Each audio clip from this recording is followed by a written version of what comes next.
Welcome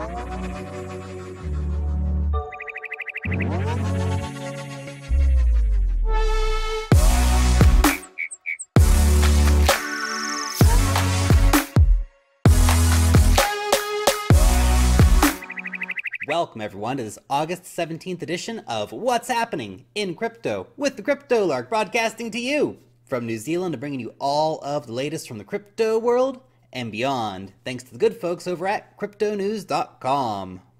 Today's top stories: hacked investor suing AT&T, the BTC ETF ETN SEC WTF drama continues, and the latest on Bitcoin mining updates. On to our first big story of the day. Cryptocurrency investor robbed via his cell phone account sues AT&T for $224 million over his loss. Now, this crypto jacking via hijacking people's SIM cards has been going on for quite a while, particularly in the USA. Now, he actually lost $24 million worth of cryptocurrency. Apparently, it happened to him 2 times in 7 months. You'd really think after the first time you'd learn a pretty hard lesson. But nevertheless, he was hacked. And I do feel like at some point, the mobile providers in the USA do need to step their game up and actually take some responsibility for what has been happening, because this has happened to a lot of people and they're just kind of letting it happen. So that's really, really negative for the mobile carriers and obviously for anyone who has to trust their mobile device for their security, their 2-factor authentications, for example. On the flip side, though, personal responsibility is a real thing. Hardware wallets are a real thing and definitely would have helped this guy in this situation. Now, look, I don't know how much he was trading. Maybe he had $24 million sitting on his Coinbase account and he was playing the markets and all that stuff. Everybody has different numbers when it comes down to it, but nevertheless, a simple ledger or a Trezor really could have helped this guy out quite a bit. Ethereum co-founder Joseph Lubin says that Bitcoin bubbles are good for business. We've seen this happen a lot with Bitcoin and cryptocurrency overall, where we see big run-ups, big drop-offs, big run-ups, big drop-offs. The run-ups are getting bigger, the drop-offs are staying equally painful, I suppose. But in amongst all of that volatility is such an amazing opportunity for making awesome profits. If you are taking these lows on the chin and looking at this as a great opportunity to get ready for the next runs, well, then you have a good mentality as an investor and as someone who can play the game. But if you're buying the top and selling the bottom, that is very treacherous indeed. But that, I think, is really interesting advice from someone who's been in it for quite a while and has seen it happen many, many times. So for someone like Joe Lubin to come out and say, actually, all of this volatility is actually good for business, is a positive thing. U.S. investors can now invest in a fully regulated Bitcoin ETN. This is an exchange-traded note, not an exchange-traded fund. Slightly different. This is really a debt instrument, but nevertheless, it is a digitally traded asset that can go on major exchanges. Now, this has actually been around for quite a while. This particular ETN has been available in the euro and in the Swedish krona, but is now being offered in US dollars, and American-based traders can now actually be trading this back and forth. So this isn't exactly the ETF, it is slightly different, but nevertheless, it is a positive development for those who do want to see these kind of exchange-based products coming to the market.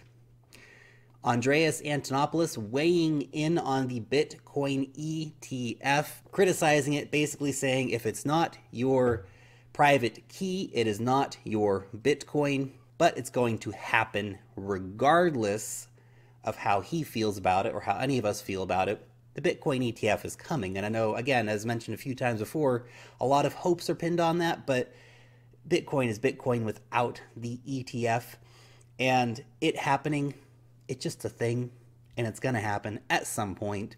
It's only a question of when that's going to happen. Vitalik Buterin comes out with a new consensus algorithm to make the 51% attack obsolete, requiring 99% of nodes in order to make an attack. This is a paper that he has just released recently. This is very, very interesting. And if we can see something like this actually being implemented on Ethereum, that's massive. And that can make, obviously, Ethereum so robust, so powerful. And this is the thing that I always come back to with Ethereum. Everyone says, yeah, but it's only doing 15 transactions per second, and it's too slow, and it's never going to blah, blah, blah, blah. Look at all of the work that's being done to upgrade Ethereum, to make Ethereum scale, to make Ethereum into something better than it already is. They're working on it. It's only a question of when that's going to happen. On to Bitcoin mining. Genesis mining to end unprofitable crypto contracts. As the crypto winter continues in terms of low price action, we are seeing a shakeout happening. Hashflare was first in terms of canceling their contracts, as they did have a shorter lifespan on that cancellation clause. It was only 28 days versus Genesis Mining's 60 days. And so the Genesis Mining contracts did have lower fees, so it took a little longer for them to hit this milestone, but they have hit that milestone indeed. We've seen a massive increase in the difficulty of Bitcoin mining. And of course, that increase in difficulty has been coupled with a decrease in price since the start of the year, making these contracts, unfortunately, unprofitable. So we're now getting to that point where the 60-day clause will be brought into effect. And that sucks.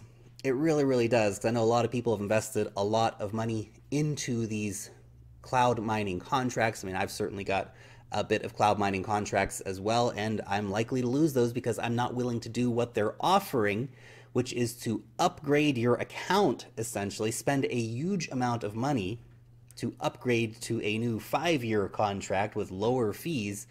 I don't think it's a good idea at all. It's, I think at this point, better to simply let the investment flop, basically, because imagine if you go and invest in that new thing they're offering, which is they're calling the Radiant contract. Well, then you're just setting yourself up for, again, a situation of failure once again in the future. It has reduced fees. Well, it's great, but then you have to pay all this extra money in order to get that reduced fee and just basically bleed out a little bit longer. The Bitcoin mining game has become a game for big, big money. And the game has changed very, very quickly.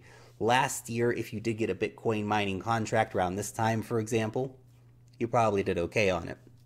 However, if you're now trying to get these Bitcoin mining contracts, you're having to play it with the serious big players here. GMO Internet has just released a new round of very high-powered mining machines. Bitmain continues releasing machines, and on it goes. The game is very serious. Bitfury coming out with the 8 petahash Bitcoin mining container box. The game is serious, and the game is now only for big money players. Unless you have free power, then you might be able to get one of these older generation machines and still have it make money for you. The US Senate will be examining the energy efficiency of blockchain. This is an interesting story because we don't exactly know where the conversation is going to go. If the conversation goes in a positive direction, saying, hey, look, blockchain and the technology can save us all this money via efficiency, well, that's a great direction for the conversation to go in. Crypto-based energy trading platforms, for example, can really help increase efficiency of the electricity grid, as one example. Proof-of-stake networks are obviously more efficient than the proof-of-work networks. So long as this doesn't become a conversation about how Bitcoin is using so much energy and why that's a terrible thing, and how we have to come down on it for the environment and all these different things, because that would be a very dishonest conversation to be having. Because yes, Bitcoin does use a lot of energy. And the thing that has to be kept in mind in that energy conversation about Bitcoin is that a lot of that energy that it is using is being used in places where there's already a surplus of supply and not enough demand for that. So they're coming into places where there's, for example, hydroelectric dams, and they can utilize that green renewable energy in order to have basically green Bitcoin mining. Not everywhere, mind you. There are definitely places that are not following that kind of an ethos, but a lot of the Bitcoin mining that we do see is happening in that way.